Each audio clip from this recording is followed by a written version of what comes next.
Today is going to be a bit of a different video than usual because I'm going to be showing you how I use my bullet journal for my art business.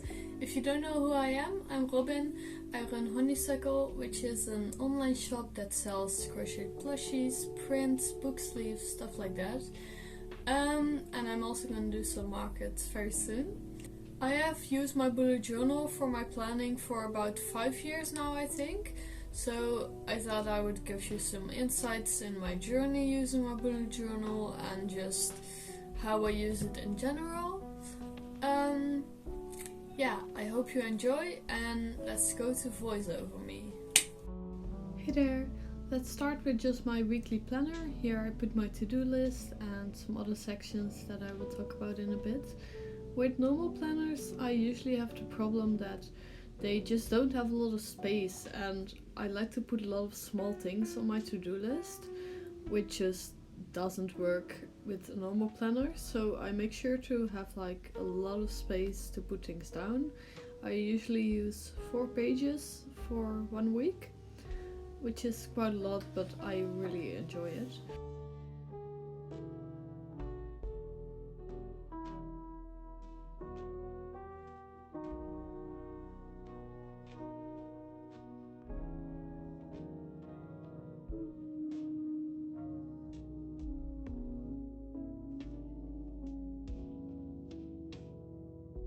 When I'm writing everything down, I like to reference the earlier spreads that I made, because I usually keep them the same, so that's easy.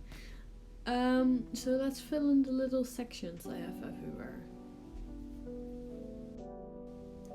I just start with putting daily planner on top, and I usually do this in batches, like I write the same thing on all the pages, and I'm just realizing that that's not really fun to look at doing this video and really impractical for my voiceover, but that's fine.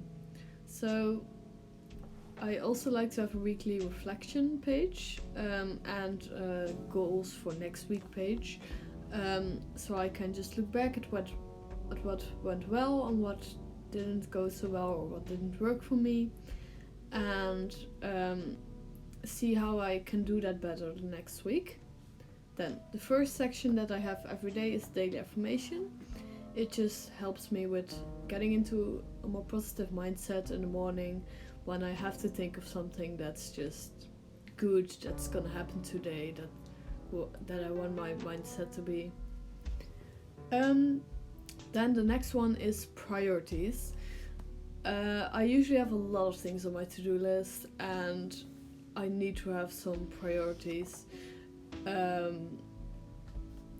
Because otherwise it's a mess. So I make sure I can only write down 3 things there, and those things really have to get done, and I can't put anything more on it, and this way I keep things more organized just in my head, and I don't just focus on the unimportant small tasks. The last section I have is notes. Here I just write down anything I need to remember, I need to do next week, anything that like worked or didn't work that day, just anything I want. Let's look at my next page. Here I put down any materials I use and where I buy them.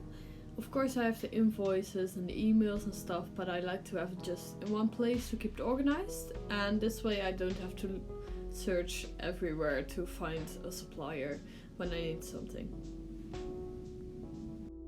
On this page I write down all the time it takes to make all my crochet items, and this way it's really easy for me to look back at what items I can make for a market if I don't have a lot of time, for example, or what ones I can make if I am willing to spend a bit more time, which also means that they will be more expensive products.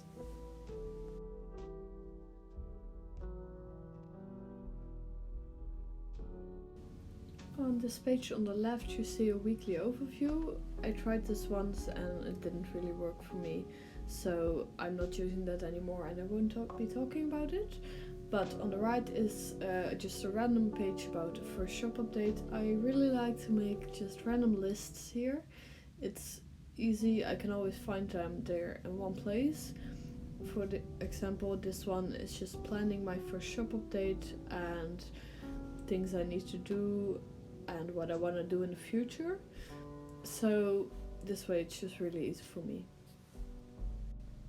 Then these next pages were really important when I started my gap year, because I'm taking a gap year right now, and this year I'm trying to build my business before I go to art school next year. So on the left I just wrote down how many hours I want to spend on art stuff, just portfolio building, my shop, and this adds up to about 40 hours a week.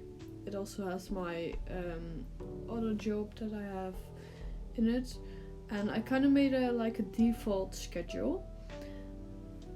I'm still learning what works best for me in terms of scheduling, but this really helps me with visualizing what my schedule should look like. Then on the right I have a goals breakdown. I put the goals for 3 months, 6 months, 9 months and a year. And I'm trying to achieve those by the time I get at that time mark. And it really helps for me to put down some goals and also have some long time and short time ones. So I actually know what I'm working towards. It's already the end of the video, so I hope you found it useful and you enjoyed. So I will see you later. Love you. Bye.